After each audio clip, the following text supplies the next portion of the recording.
The linear parallel pipes offers new powerful possibilities. You can define a set of systems with pipe material, diameter and spacing, and of course save these configurations for later usage.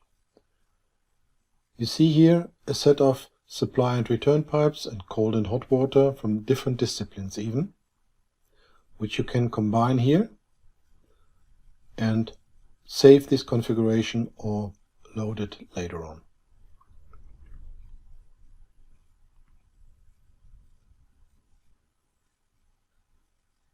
To start the command, you pre-select your reference pipeline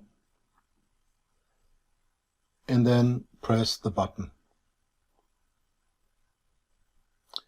The program calculates and shows you different alternatives.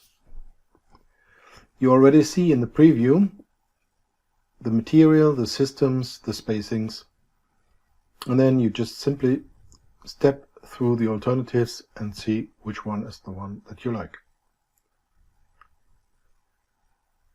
Simply select with apply and the pipes are created.